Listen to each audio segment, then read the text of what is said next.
Film की शुरुआत में एक्टर अपने घर में आराम से बैठा होता है और बिनॉकुलर्स से घर के आसपास का इलाका देख रहा होता है। तभी उसकी नजर जंगल में एक लड़की पर पड़ती है। लड़की को देखकर हेक्टर अकेले ही जंगल की तरफ निकल जाता है, लेकिन जंगल में पहुंचते ही मामला अचानक बदल जाता है।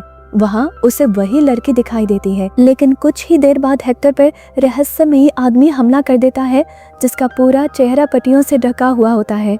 जान बचाने के लिए हेक्टर वहाँ से भागता है और उसे एक अजीब सी लेबोरेटरी दिखाई देती है। अंदर मौजूद वैज्ञानिक उसे तुरंत एक मशीन के अंदर छिपने के लिए कहता है। हेक्टर के पास कोई दूसरा रास्ता नहीं होता, इसलिए वह मशीन के अंदर चला जाता है, लेकिन मशीन से बाहर निकलते ही उसे पता चलता है कि वह लगभग 1 घंटे पीछे के समय में पहुंच चुका है। यहीं से एक्टर की असली मुसीबत शुरू होती है, क्योंकि जिस समय में वह पहुंचा है वहां उसका एक और वर्जन अभी मौजूद है। वैज्ञानिक हेक्टर को साफ कहता है कि उसे अपने पुराने वर्जन के सामने नहीं आना है, लेकिन अब घटनाएं उसके कंट्रोल में नहीं है। कुछ ही देर बाद हेक्टर को एहसास होता है कि उसके साथ जो कुछ हुआ था वही घटनाएं अब उसके पुराने वर्जन के साथ होने वाली हैं। यानी जिस लड़की को उसने जंगल में देखा था, जिस आदमी से वह भागा था और जिस पूरी घटना से वह डर रहा था, वह सब अब दोबारा होने वाला है। हेक्टर इसे रोकने की कोशिश करता है, लेकिन जितना वह घटनाओं को बदलने की कोशिश करता है,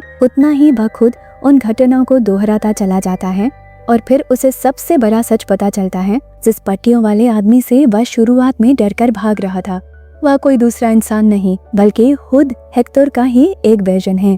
अब हेक्टर के सामने एक अजीब सिचुएशन है। एक तरफ उसका पुराना वर्जन है जो अभी इस पूरी घटना से अनजान है, दूसरी तरफ उसका फ्यूचर वाला वर्जन है जो पहले ही सब कुछ देख चुका है, और दोनों को लगता है कि वे सिचुएशन को कंट्रोल कर रहे हैं। हेक्टर अपने पुराने वर्जन को घटनाओं से दूर रखने की कोशिश करता है, लेकिन इसी कोशिश में वह खुद वही एक्शंस करने लगता है जिनकी वजह से शुरुआत में उसे परेशानी हुई थी।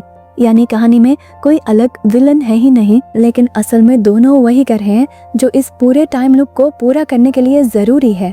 हेक्टर जिस आदमी से बच रहा था, जिस मिस्ट्री को सॉल्व करने की कोशिश कर रहा था और जिस सिचुएशन से बाहर निकलना चाहता था, उस मिस्ट्री का हिस्सा वह खुद बन चुका है। पूरी कहानी एक ऐसे टाइम लूप में बदल जाती है जहां हर घटना दूसरी घटना को जन्म देती है।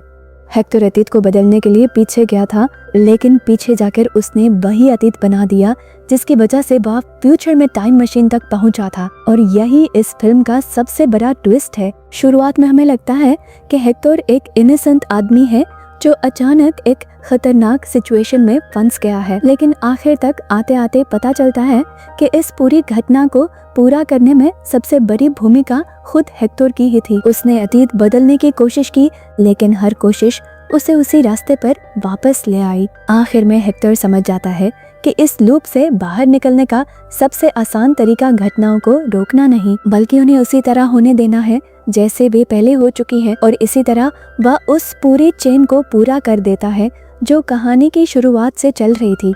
यानी जिस घटना को हमने शुरुआत में देखा था उसके पीछे भी हेक्टर ही था, और जिस घटना को हम अंत में देखते हैं। टाइम क्राइम्स की पूरी कहानी एक ऐसे आदमी की कहानी है जो अपने भविष्य को बदलने के लिए अतीत में जाता है और आखिर में खुद अपने भविष्य की वजह बन जाता है। अगर आपको ऐसी माइंड बेंडिंग मिस्ट्री मूवीज पसंद आती हैं तो वीडियो को लाइक कर दीजिए और चैनल को सब्सक्राइब कर लीजिए।